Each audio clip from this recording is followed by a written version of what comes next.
Thank you for staying with us. Nigeria is set to play a key role in regional economic cooperation this June as it hosts the West Africa Economic Summit 2025. The summit, announced by Nigeria's Minister of Foreign Affairs, Yusuf Maitama-Tuga, is expected to bring together leaders, policymakers and investors from across the region to discuss trade, investment and development opportunities. The minister says the summit will focus on strengthening economic ties and fostering sustainable growth throughout West Africa, with global economic challenges and the need for regional cooperation at the forefront. Nigeria's leadership in hosting this event reflects its commitments to driving economic transformation and inclusive development. Tonight, let's speak with economist, startup business lawyer on the importance of unlocking trade and investment opportunities in the West African region, the importance of harnessing the region's collective market strength and demographic assets. Thank you so much for joining us, Mr. Mario. Thank you for having me. So let's start with the big picture. Why is this significant for Nigeria? Well, Nigeria has the largest population, largest economy. It's not in dispute that every other country in the region tries to follow the lead that Nigeria gives. So we're only just doing what we ought to have done long ago. When you talk about regional integration, you talk about opening up market for trade and investment, Nigeria should have taken this bold step earlier and gotten the other countries in the region to fall in line, to come together, to integrate. You're talking about 400 million people consuming. And if you look at the data, what that tells you is that the West continues to eat the largest chunk of trade and investment, importation and different things. You speak to the average businessman, he will tell you that it's easier for him to deal with China than for him to import from a country next door. So those are the roadblocks that Nigeria must, as being the largest economy in the region, having the highest population, should be at the forefront of dismantling.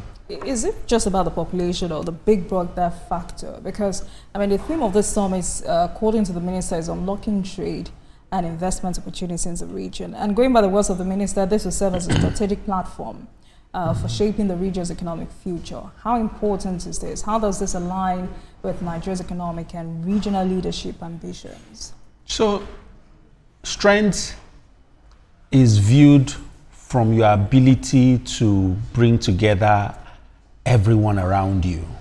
You can't be strong in isolation. Your strength is a product of the fact that your neighbors are either dependent on you or trust you or relate with you, or you're on their first line of commitment. And so what Nigeria is doing is just beginning to activate what it should have activated earlier on, like I said, but most importantly, like you have said, playing that role as a senior. But what makes you big brother? Big brother. Your numbers, your economy, your internal mechanisms and systems, which Nigeria kind of has an edge over a couple of them. But what is even more important is the fact that we now need to, as a region, plug into the trade protocol, the after digital trade protocol that is trying to open up, the continent, trying to see how to create a borderless communication, borderless transaction, borderless interface between businesses in the region, making it easy. If you check when PABS came about, one of the best innovations flowing from after was PABS. And PABS was just a payment system, a Pan-African payment system, to be able to ensure that businesses can thrive seamlessly without having monetary transaction challenges. So the idea was, you are in Ghana, you want to pay a trader in Nigeria, you just walk into a bank in Ghana, initiate the transaction through the PABS software. The seller in Benue goes to a local bank there and picks up payment and supplies you goods, right? Tariff rates, the logistics supply chain of supply is also supposed to be one of the things that needs to be looked at. What are the roadblocks? When you talk about transactions, what are the roadblocks? Payments. Okay. Supply chain, moving items from one location to the other, and what the customs tariffs are, what the tax obligations are.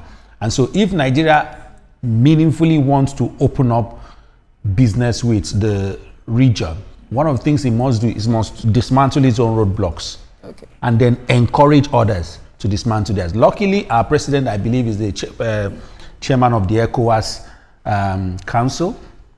And so in his role as leader of ECOWAS, this should be one of his legacies, right? One thing that has permeated the entire system is the president's penchant for business linkage, president's penchant for opening up the market for people to come in and invest and all that. But, you know, beyond the political will, we must now look at actionable points.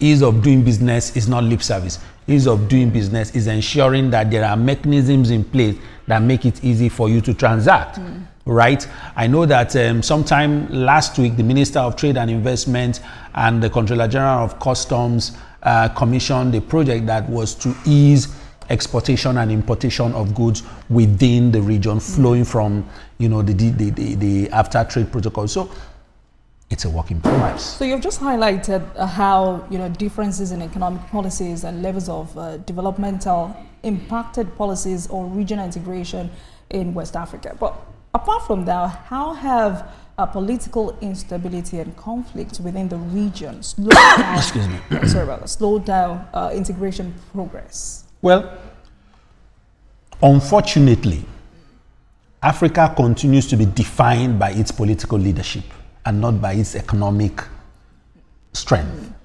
right? Leadership continues to define, and everywhere in the world, leadership plays a critical role. But for Africa in particular, the leadership of every country defines its trade disposition, its economic disposition, whether internally or externally, which shouldn't be. What that means is that we have a problem of institutions. We continue to have giants and no institutions. We continue to have human beings who are physical institutions, but you don't have sustainable institutions. And so that has been Africa's albatross, because a president's disposition defines a lot of things. But that said, the countries that have been stable, Nigeria has done quite well since 1999. I think that political stability is something that we can begin to beat our chest and boast of. But I do apologize, but given Nigeria's current economic challenges, how is the country positioned to lead these regional discussions? So when you talk about the economic challenges, what are you saying? Are you referring to internal issues or our consumption numbers? All of the above. Transacting. Nigeria continues to be every investor's delight. They are coming in their droves. Why are they coming in their droves? Because people are consuming. You have 230 million people, which is arguable, consuming, purchasing. Our purchasing power has not weakened. The only thing is that a lot of our resources are being channeled. Has not weakened. No, it hasn't weakened. Are you not eating? We are consuming. The challenge we face is that certain large infrastructure, certain mechanisms that come with some level of comfort and some level of economic buffer are absent because we're trying to, in quote, stay alive. We're trying to ensure that we balance, you know, the volatility. But that does not mean that we are not consuming. I will tell you, if you look at the financial statements of most financial institutions, they are not declaring losses. I agree with you. Right? If you look at even the day-to-day SME index, when you look at the sales of SMEs, you will also see largely that they are not doing as badly. The only challenge is that the cost of everything and the cost of running a business has become so much that all you can actually do is just keep the business afloat, keep running. And you can't even think of other things around building more sustainable platforms or indexes or expansion. But then, let us also look at the challenge with our interrelationships with other parts of the world and our inability to boost our exportation power. where we are not bringing in FX. Our economy has been riddled by a lot of challenges around the dollar against the naira. Why? Why are we having these challenges? One of which is that we're not attracting enough FX. But then when you look at a lot of these things, why? We've dwelt too long on petroleum. We've dwelt too long on crude oil. And we've forgotten a lot of things. Our human resource capital alone, the data around the services that human resource persons are providing around the world will amaze you. And then when you look at other things, there are so many other things. I have said this thing before. Cassava, for instance, one of the byproducts of cassava is ethanol. A lot of the economies that are looking to clean energy and are looking to move from fossil fuels and crude are looking at, ethanol as means of powering vehicles, as means of doing a lot more things, with less pollution index. We have cassava here. Are we exporting it? All right. We're not even harnessing enough. That's $1 billion question. But let's go back to the summit. What economic issues do you expect to be front and center at the summit? Providing support for indigenous businesses to be able to compete with global businesses, starting with the region. Okay. Government must look at its role as an enabler and not a player. Government must resist the urge to be a player, but focus largely on being an enabler. Create an enabling environment for businesses to thrive, boost manufacturing, commodify certain products, and encourage businesses to go into production, sale, or supply of that product and get them all the support they need to be able to export. You are attracting FX. Start with Africa. Give full value and strength to the Africa Continental Free Trade Agreement and its trade protocols. Start with the region, right? We have 54 or 55 African countries. 54 have signed up to AFTA. Great. That is general scale. But let's look at the region. These countries within the ECOWAS sub-region, how do we get them to trade more impactfully? If you look at the data around trading between Nigeria and Benin Republic, a lot of it is informal and undocumented. I know. So bring that within the VORI. And why is it informal and undocumented? Because businesses and individuals are bypassing the system that seems to be a bit cumbersome. Okay. Remove the roadblocks. People will trade. When you make things easy, you have compliance. If you speak to the Registrar General of the Corporate Affairs Commission, for instance, with opening up the system and going fully digital, at least to a very reasonable extent, you have more people signing up today to register companies. Okay. You are taking money out of the hands of quacks who are bypassing the system when it was manual.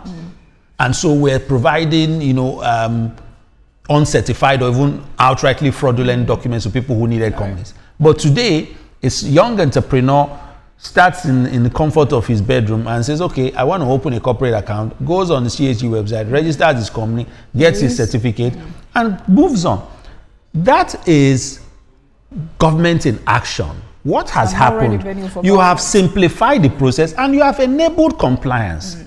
When you make things look too cumbersome, that requires a middleman or middlemen, what happens is that people bypass those middlemen to continue to deal, because that cumbersome nature creates apathy. Right. A question related to that: how does the lack of a common currency or monetary policy, for instance, affect economic integration in West Africa? Well, I think they're going that way. The currency in the region is still largely reliant on the dollar. The dollar continues to form the hawk behind our currencies. Getting a unified currency may not be as easy to implement. Really? And I'll tell you why. Africa leadership and the countries in the continent, including the West African region, continue to second guess themselves. You see, the element of trust is not completely there. All right? So if you want to study the Western world and you want to look at the EU, then it's important to understand where they are coming from. Before you can talk of a unified currency regime and all those structure, one of the things you need to do is to open the doors. They are not ready to open the doors. If I tell you what it takes to open a business in some African countries, you'll be shocked, right? They intentionally make it difficult. That's my job. And you have startups that are scaling and growing, and they're scaling to other African countries. And sometimes it is very difficult. In fact, Nigeria has one of the easiest business, setup structures in the continent. And that is a problem. I just mentioned PAPS to you. PAPS was supposed to be a game changer, and it was supposed to help reduce reliance on the dollar. All you need is walk into a bank, make payment through the PAPS system. The receiver gets his payment in his local currency, and everybody is happy. But to get the concurrence of the national banks or the central banks of countries is still where we are today. That's a problem. If you look at anything that has reasonably thrived in Nigeria, we talk about fintech, and looking at the money points and the likes, what has made them thrive? They have removed the cumbersome, difficult nature of banking, of financial service delivery, simplifying processes. Did you ever believe at a point in time that you could stand in front of a mobile agent for one of these fintech companies and start and finish and get your and I'm happy you just withdrawal said, earlier card. you said with this summit it looks like Africa is waking up to its responsibility. So do you think this summit may just be a game changer? If they don't make it a talk shop. We like to talk. And for us, grandstanding is more important than actually doing the work. And we must begin to move from there. So yes, you are doing a conference, bringing everybody together. Yes, what are the actionable plans post that summit? What the communique is saying? What are the timelines? Implementation is always a challenge. If I have a meeting with my small team, after all the plenty talk and all the presentation, okay, who has to do what and when? And what do you need to get it done? So we have a president who has positioned himself as a leader in the region, who has shown his openness to transactions and bringing businesses together and business linkage support. Yes, beyond that disposition, we must now have impact-driven, actionable plans. Tabulate them and work with them one after the other.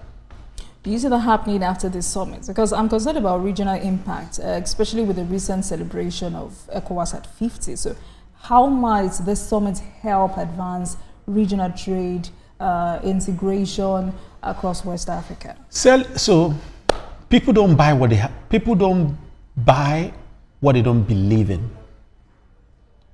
Nigeria must begin to sell regional trade intentionally by setting the example.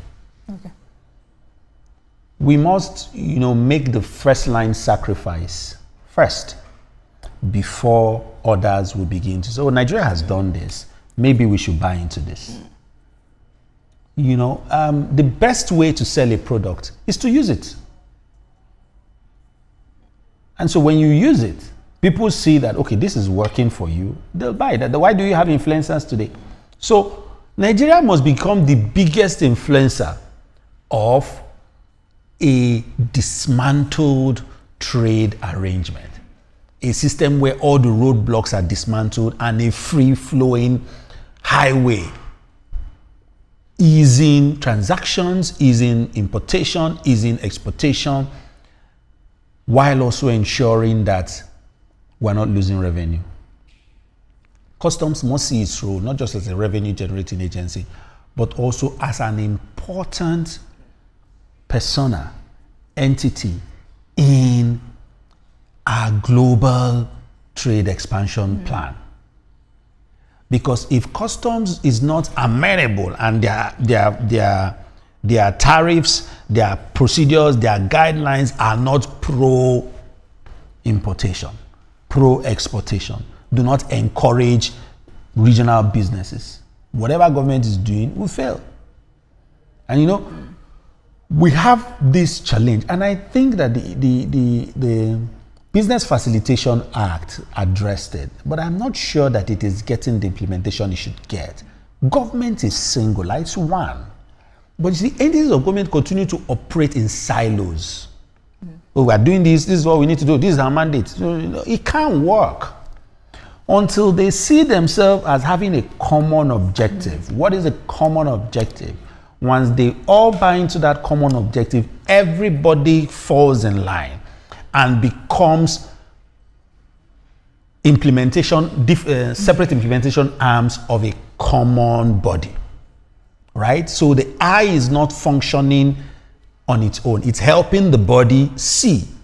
The ear is helping the body hear. The mouth is helping the body speak. The hands are helping the body carry out tasks. So Nigeria, the system is the body. Each of these agencies are parts of the body, and they must work in consonance.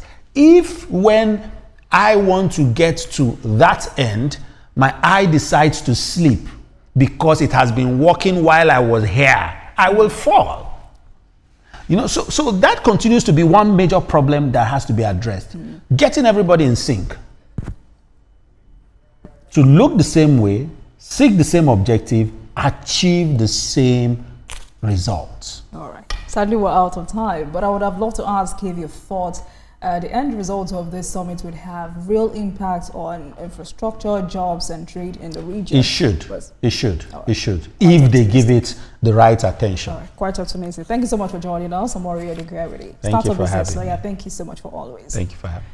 And thank you very much for watching, everyone. That marks the end of today's episode of Politics Tonight. But before we go, let's tell you that the views and reactions of our resource persons are theirs and have no connection with TVC News. Meanwhile, you can watch the repeat broadcast of this episode at 12:30. Get in touch with us on our social media handles, Facebook, Instagram, and X at TVC News NG and at Olajumoke using the hashtag Politics Tonight. We're also on YouTube at youtube.com/TVC News NG. I am Olajumoke Olatuji. Good night, everyone.